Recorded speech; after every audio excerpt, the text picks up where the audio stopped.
All right, what's up, guys? May 10th, 2021. The best man in sports entertainment and on the radio, Phil Deland's here. Phil, let's talk some Jays. That's a good intro, but let's talk some Jays. So the Jays, I don't know. What did you expect from them this season? Have they been what you thought they were going to be, or have they kind of not really reached the expectations you had for them? So they haven't been what I thought they were going to be, but in the opposite way, because I expected them to be an offensive powerhouse and their pitching to struggle, but their pitching's actually not been terrible.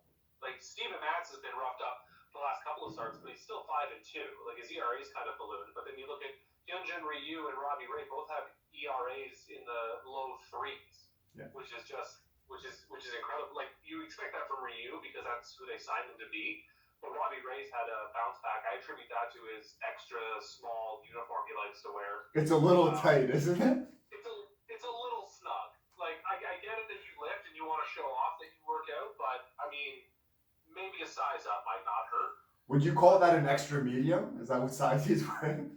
I think it's one of those mediums, you know, those small mediums. Yeah, I don't know.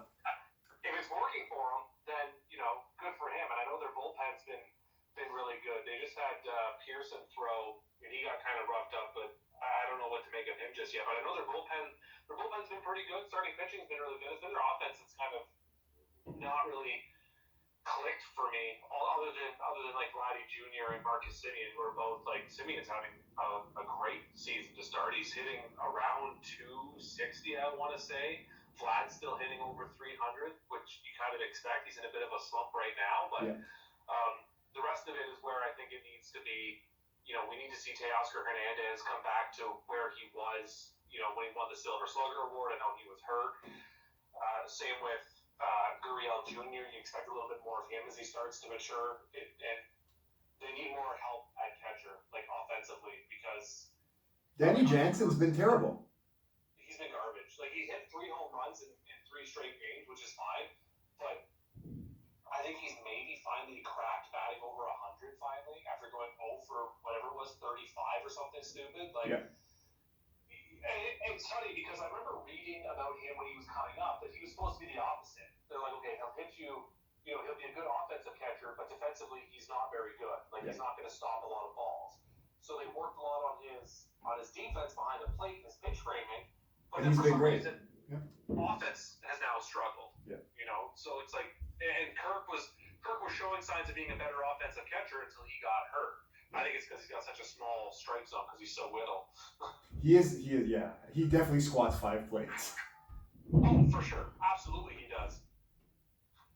He squats the entire rotation. But he's been good, but the only thing, like I said, so Danny Jansen's been bad, and then I know that Reese McGuire, those are 2 guys, and I remember when they both came up, I didn't see much difference in either of them because they're both, when I saw them anyways, I was like 2 guys that can call a decent game, but I didn't see enough offensively from them. Definitely in power. I know both of those guys, if you play them all season, sure, they might hit 20 home runs, but the average, the contact wasn't there. And like I said, I just saw the same guy, and they chose to release McGuire because Kirk had a great spring training, but I don't know, like, if that was the right call, because I don't see Jansen kind of turning it around and even being like a league average hitter. Do you see that? Jansen, no, I don't see. I don't see him being a very good hitter. Like, I don't know what his career numbers are. Like, I know he's been with the Jays for a couple of years now, but I know last year he hit. And again, last year was a short season, whatever. Yeah. But he still only hit under 200. I think, like, his career average is probably under 200. To be honest, and you need more from your starting catcher. And I don't know if he's going to be the guy to give it to you. They may need to get Reese McGuire. Like, I know he's still on the roster, I think, because he caught not long ago when they lost Kirk. So I don't know if he's on that, like, taxi squad or whatever they want to call it. But I know McGuire's still around, and McGuire and Kirk may take over, and we may not see Danny Jansen anymore. Yeah, McGuire played against Houston. That was his first game back. He went 1 for 2. Yes, you're right.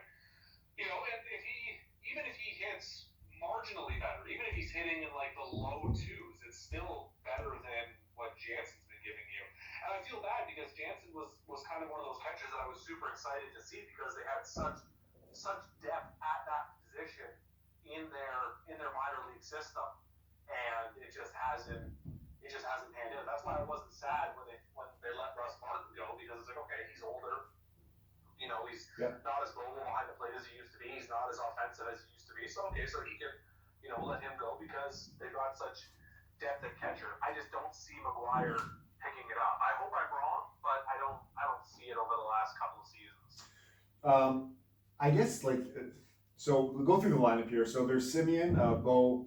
Bo hasn't been, I guess, maybe as good as some people might have thought, but it's still early in the season and he has promised. He's going to be at least a 275 hitter, you got to think. Vlad's really turned it around. Looked like the weight loss has helped him. Teoscar's in cleanup. Grichuk's there in 5. He's, his whole career has been streaky. And then Biggio is in the 6th spot. I can take a look and see exactly what he's hitting, but I know that he was leading off for them for most of the last few years. Yeah, he's down to 206 and on base at just 316. Stone Cold Steve Austin isn't even liking that one, Phil. Give him a shirt. Oh my God. And then Lourdes Gurriel in 205. So they have some major problems here at the plate. And these are all guys like Gurriel. Biggio not the best contact hitter, but usually his on base is pretty good. Simeon, like it said, he's having a great season. Vlad as well. So they're just and your boy Roddy Tellez. What can we say about him? Oh God. I want to touch on Biggio real quick because I really like him. Yeah. He's not going to hit for a high average, but the one thing that I really liked about him, especially last year, was his swing and miss ratio was incredible. Fantastic. Yeah, he didn't miss very many pitches. No, and pitches he was swinging at were still in the zone. His swing and miss in the zone was he didn't swing and miss at a lot of balls, which was important. His eye was right there. This year, I don't know what the numbers are, but I feel like this year he's chasing a lot more. And I don't know if that's just because, I wanted to say this because his swing reminds me a lot of, what's his name? That guy the Jays got from, I want to say the Cards. The outfielder, played for Tampa. Oh, what the heck's his name? I don't know. I can't remember. Wasn't that long ago? Oh, Colby Rasmus? Yes, Rasmus. Yes, thank you. God, I was drawing a blank on his name. I knew his old man was involved with his career and stuff, but I couldn't remember. So a long swing? What's that? A long swing like Colby had? Yes. Yeah, it reminds me of a long swing with an upward trajectory. Yeah. I can say that word, right? Tries to get under the ball a lot. He's not coming across level or staying on top of it. He's got a really long sweeping. Elevated. It might just be because they're both tall, right? But that's just when I see him swing and miss, that's who he reminds me of. Yeah. Well, like I said, hopefully he turns it around. If he could even get to 240 or 250, his on base is usually around 333 or so, anyways, or even higher. Other than the lineup, they should turn it around. With the pitching, so Ryu, as long as he's healthy, he's going to be great. Mats, I think that he was just kind of out of options in the Mets, and he's had a pretty good start here. I think that even if he can get his ERA in the low 4s at the end of the season, and he can make 30 or so starts, the Jays can't ask for much more. Robbie Ray's still a circus when he's on the mound in terms of just, can he find the strike zone? That's really it. If he's in and around the strike zone, usually he's going to strike out, even 8, 9, 10 guys, and he'll have a decent night. But if it's not there, the control's not there, which unfortunately I'd say most of the time it's not. It's high pitch counts early and early exits of the game. Anybody there in the rotation you're kind of more concerned about than anybody else? So it's funny, if you look at the numbers, right, Mats is having, quote unquote, a worse start than Robbie Ray in terms of ERA especially. But I feel like Mats has been a more consistent pitcher. Yep. And you're right, if he makes 30 starts and pitches in the low 4s, then that's an absolute win for the Jays because he's been the complete opposite with his time with the Mets. So anything above that is going to be an absolute win, which is great. Ray is the only one that I kind of, that third time through the rotation, or that third time through the order, just starts to go, okay, I feel like we're playing with fire a little bit. If he starts to lose it, I feel like he can't get it back. He can't bounce back from, a few missed chances. But you're right. High pitch count early, and he's dealt with a lot of base runners. There's a lot of guys that get on, and eventually that's going to bite you. Eventually that's going to catch up to you. The only thing this team's really missing right now is just having George Springer back consistently. And then I wanted to then get we'll to that see. too, right? Like you signed him to all that money, and at first they're saying it's a hamstring strain, it's not going to be too long, and look at how long it's been now, right? Like I think he's played maybe 2 games, if that. Yeah, and he's only DH'd. He hasn't even played center field yet. And again, that's sort of that's one of the reasons why they wanted to go and get him was to shore up that outfield, right? With Lourdes and Grichuk and Teoscar and Springer, it just gives you a lot more options with that fourth guy now. But he hasn't even done that yet. And I don't know. Their defense in the outfield to me is just not. It's just not there. Like Gurriel's had some good plays. He threw a guy out over the weekend, which was great. But it's just we saw Teoscar bloop one right through the legs, routine base hit out to him in right field, and just didn't get the glove down, and there it went. I feel like with Teoscar, since he came up, because he was an infielder, I remember playing second, and then they had to kind of transition him out only because there was just a logjam there. And last year, I want to say he was a Gold Glove finalist. He really worked on his game, but this year, like you said, I feel like it's just like a lack of focus. If you're watching those kind of plays, like the routes he's taking to fly balls isn't as bad. He's made a lot of good catches. But yeah, just more so brain farts when you're doing that kind of stuff. And with a team here that's not hitting as well, your margin for error is a bit slim, so you don't want to make those errors. Very little. Yeah, no, absolutely. And with Springer, it might just be a matter of time. Like again, it's still a long season. They're playing the full season. We're only into midway through May, not even midway through May, right? I mean, you know this. You've been around the game a long time. That how much can change between now and the end of the season, right? Like it can be insane. But at the same time, you don't want to fall too far behind off the start because then you're playing catch up the whole way. Yeah. Okay, so you're not too worried about the Jays then. Boston sitting in first. I know that the Yankees got off to a bit of a slow start too. Now Boston is kind of sitting all alone in first. They've been incredible. I know that there much wasn't expected from them. Nobody really knew. Last year they weren't too good either. Last year obviously was a bit of a wash, but their bats have obviously picked it up. That's what they've been known for a long time, but they're pitching too. Do you think that they're going to be able to hold on? Because right now, 21-13, they are 3.5 games up on the Yankees, but the Yankees 18-16 seems like a big record discrepancy. You think that Boston can hold on for this for the rest of the season? You know what? I don't, and I don't only because I don't feel like they have what's the word I'm looking for? They don't have the structure that they used to have with losing a lot of those key guys. Like they still have Xander Bogaerts and Rafael Devers and JD Martinez, which is great. But there's I don't know, they don't pass the eye test for me. They come out hot out of the gate. But I feel like a lot of these guys are overperforming, sort of like how the Jays were in the mid to late 2000s, right? They'd come out in April and May, would absolutely crush it. They'd be in first place. Guys with Aaron Hill and Johnny Mack, and these guys are all and then by July the wheels are falling off. Yeah, then by July it's like maybe we are who they thought they were. And it's like and their pitching staff's been really good. Yeah, I saw Garrett Richards pitch, former Angels. Yeah. And he looked all right. I mean, his ERA now is in the mid fours. So is Nathan Eovaldi. But Eduardo Rodriguez, not sure. He's the only one on the staff that I'm like, okay, maybe he can hold on to it. But Nick Pivetta, I mean, I don't know. Like, I think he's overperforming. He's 28 years old, and I don't know. They got like a lot of journeymen, right? Like Martin Perez is there. He made the other start. Like all these guys here, we've seen them before. They're kind of the same thing when you're trying to just take a flyer on a guy. And like you said, so far it's worked out.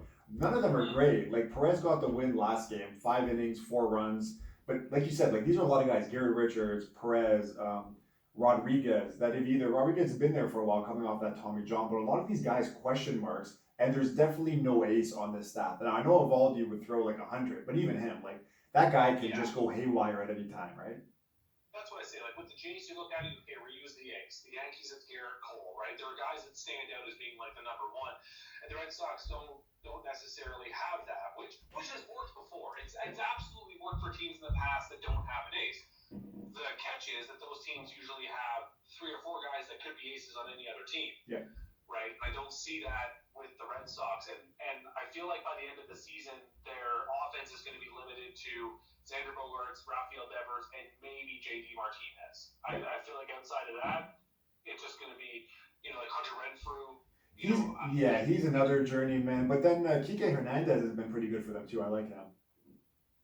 Yeah, he's been good for them, which I like. But again, it's like for whatever reason I just don't see them making it. Only because it's the Yankees. Yeah. And the Yankees have put together a team that you expect to outside of Gary Sanchez, who's been pretty much a letdown. Except when he's playing the Jays. Well, I mean, it's different, right? He's a little bit more motivated for some reason when he plays the Jays. Yeah. He loves going yard against Toronto. Oh, it's one of his favorite things. You gotta imagine. Like, I don't know why, but with the Yankees, like, what's Gary Sanchez hitting this year? $174. Better than Danny Jansen. Yeah, but that's not saying much. No, but then again, the Yankees have put together a team that they've built / added guys. Yeah. That you just expect are going to pick it up. Yeah. Speaking of picking it up, the only other team that I'm looking at now and is like a complete disaster would have to be the Twins, who have championship aspirations. They're at 12-20. Terrible. I saw Donaldson's been swinging the hot bat as of late. Not really surprising, even though he's getting up there in age, but still behind the White Sox, the Indians, and even the Royals, who were a bit of a surprise at 16-17. The Jays saw them a few weeks back. Do you think that Minnesota can turn this around? Like with that roster, they should, right? They should. Our boy Byron Buxton just went on the 10-day DL, and that might be the end of their good fortune then. I was gonna say, when he got hurt, 370 with 9 home runs. This guy, has what was it you said on Twitter? Struggled to hit it out of the infield. All of a sudden, he comes out like gangbusters. Like you look at his career. His career high in home runs was 16 in 2017. He's already at 9 this year. Yeah, and that's in what, a month and a half, if that?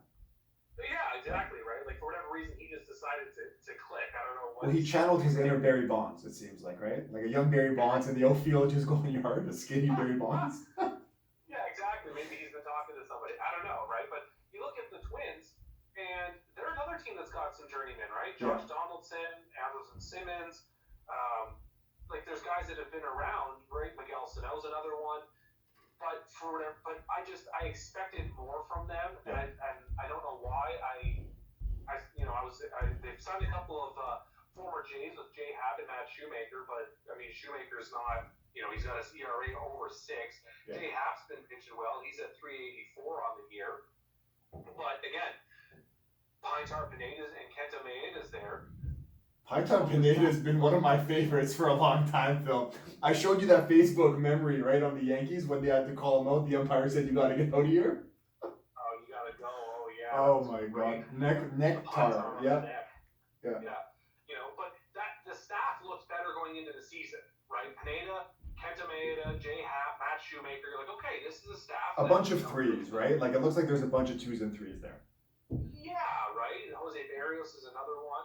He's got it. Yeah, forgot. Barrios is the ace. He started off a bit slower. I saw he's picked it up recently. Max Kepler is one of my favorites. He's been good, to be honest, the last 4 or 5 years, and I think he's still hitting cleanup for them. He's hitting 289 with a 375 slugging and a 664 OPS. There you go. And so he's been absolutely doing, and Josh Donaldson too, right? Like Josh Donaldson's hitting 290, and he's got 3 home runs on the year. And Donaldson's one that I figured his defense would fall off before his offense did. Yeah. Right. I always sort of seen him transitioning from third base to DH because he is such an elite hitter. Yeah.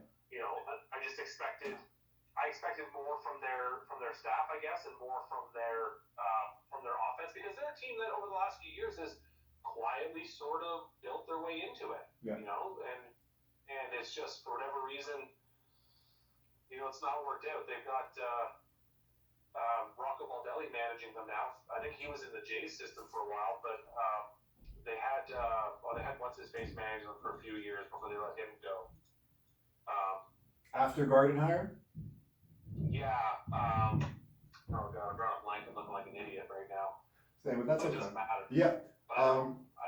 Baldelli's there now, and he's been he's another guy that's been around working in the minor leagues for a while. So he seems like the kind of new age baseball manager that everybody's looking for.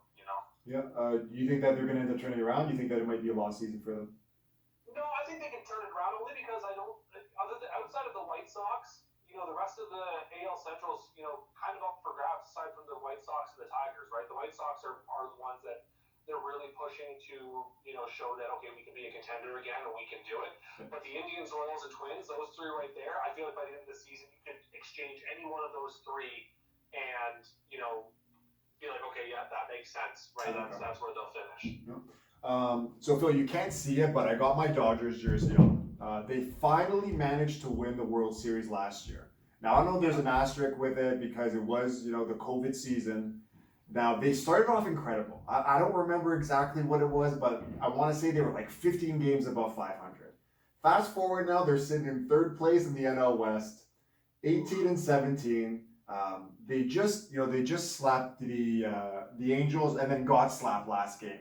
And everybody's favorite pitcher, Trevor Bauer, came out and cried the blues after that game. Oh my God! And don't look now, but San Diego's in second, and the San Francisco Giants are in first place at 20-14. Johnny Cueto's still on the roster. I don't know how, but he is. How do you think this division's going to shape out? Because other than the Rockies, who are 12-22, it seems like all other four teams have a decent shot. Even Arizona, they're only, what is it here? 5 games back of the division at this point. Probably unlikely to go forward and win there, but the other three teams there at the top, just your guess is just as good as mine there. So first, I just want to say that I don't think there should be an asterisk even with like COVID going on, because the win is the win, right? Yeah. Like it's not their fault that COVID happened, and it's not their fault that these things happen. But like a good team, they came out and said, okay, well, we're just going to go win the World Series. So I don't think the same with hockey, right? Everyone's talking about all these, the Maple Leafs, they won the North, but it was a weak division and yada yada. It's like, yeah, but they still won it. Like, the only thing with baseball though that I would say is they only played, correct me if I'm wrong, but I'm pretty sure it was like a 60-game season last year, right? Yes. Okay, now that being said, you brought it up before. You remember all those years where the Jays started off March, April, and a bit of May, first place in the AL East, and if they would have went straight to a playoffs there, they could have had a championship too, and those teams never made the playoffs. No, exactly. So, and it's a completely fair argument with baseball is because it's easy to be streaky, especially over half the season, because how many times have we seen teams leading a division at the All-Star break and then just fall apart? Yeah. Right? And then it's like, well, where did they go? Like at the All-Star break, they were in first, and now they're fighting for a wild card. Like, what happened? So it can completely happen. But still, I mean, the Dodgers won. I love a lot of guys on that team, so good for them, and that's all that matters. That being said, I still think they're going to win that division. Okay. I just think they're too good not to win it. The Giants are a complete surprise. That's a team that, was kind of written off as a rebuild in progress. Yep. For Johnny Cueto for still being there. I mean, he's one of my favorite pitchers, with the from Cincinnati. That he does. Yeah. That your boy Marcus Stroman has tried to emulate from time to time. Height doesn't matter, Phil. Height doesn't matter. Height doesn't measure heart.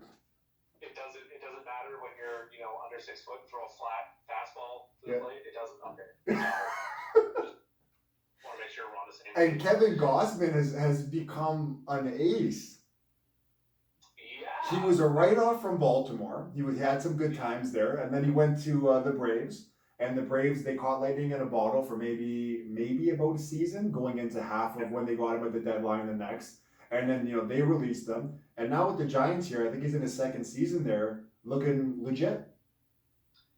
Yeah, and you know what? Like, is Pilar still with the Giants? I haven't looked at the roster. I don't think he is. Yeah, I don't think he is. I think I want to see he might even be with Colorado, yeah.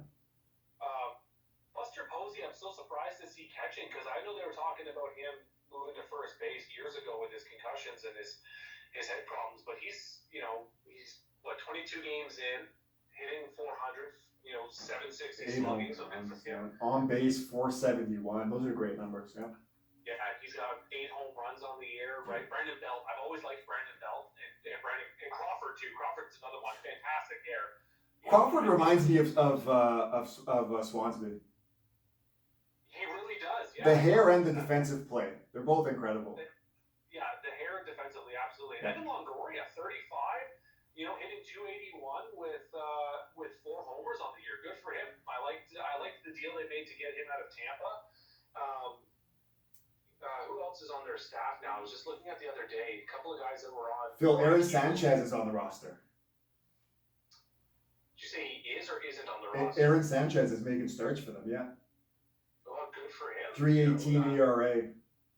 He's been okay for them so far. And, after the Tommy John, Houston let him go. And now, good for him. Remember him and Syndergaard at one point, not even just with the Jays, but even after Syndergaard was with the Mets, both of them were kind of battling for the ERA title for a bit. Now, Syndergaard, I took a look. He still hasn't come back from his Tommy John. Sidetracking a bit, the Mets ace that I'm drawing a blank on now just went on the IL as well. DeGrom just went on the AL. The deal. He can't do anything other than throw 99 with a bit of a two-seam tail, and get guys out, hit doubles, hit singles to the other side, and they still don't want to hit for him with the Mets.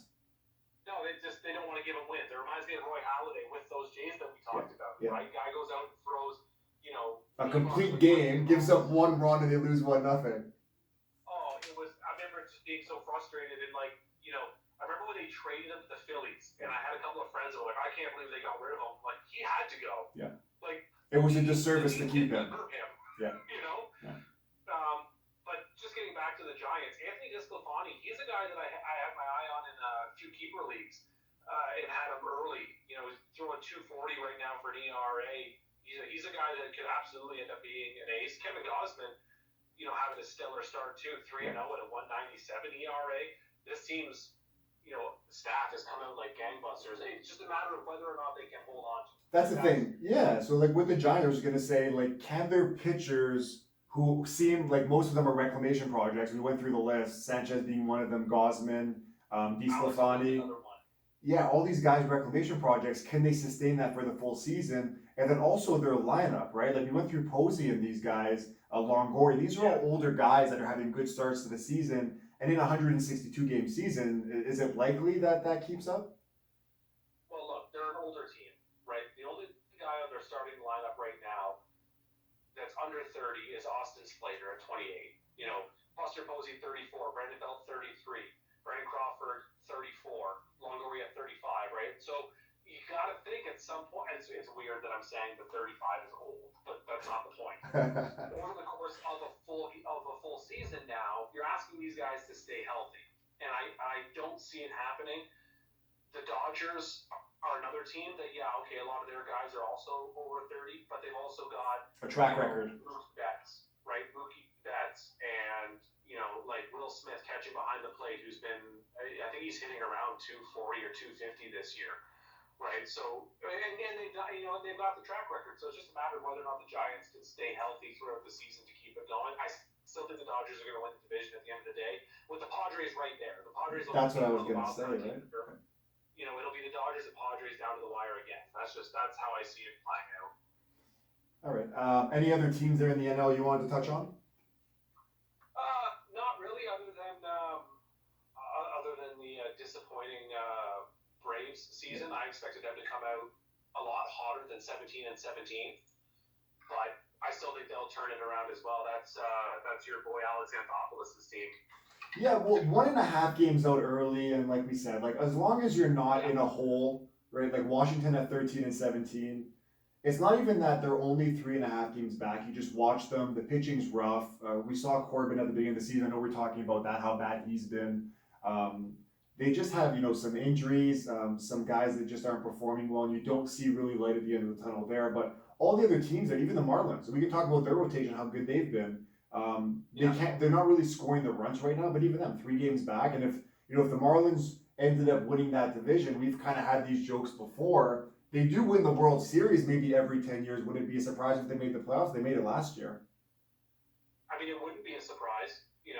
I still hold out that the Braves, should come back and win the division, if not be right there for it. You're right. It's a rotation that's been crazy. Kesker Yanoa, if I said his name right, has been their surprise ace. He's throwing 223 so far for an ERA, but Drew Smyly was a mess. Max Fried, same thing. Charlie Morton, former Astro, not pitching very well. And those are the guys that you need to step up if they're going to win the division. I like the offense. Their offense has always been good, yeah. Freddie Freeman's still Freddie- mashing. Freddie Freeman's like, he's one of my favorites without a doubt. Dansby Swanson, I had him in one of my keeper leagues. He's got to turn it around. He's kind of struggled offensively, but then their outfield, Acuna Jr. and Marcell Ozuna, like those two guys should be locks in the outfield. Yeah. And Ozuna's off to he's pretty cold to start the year. He's only hitting 201, so. It'll be interesting to see if they can turn that around. And the thing is with the Mets and the Phillies, right? So Atlanta has the expectations. Miami never has any. Washington won a World Series. So those two teams at the end, you can write them off. Atlanta, could have beat LA last year in the NLCS. They blew that. So you got to think that they have high expectations. Then with Philly, all that money they spent over the last few years, they brought in Wheeler. Obviously have Harper to that massive deal. Brought in a new manager.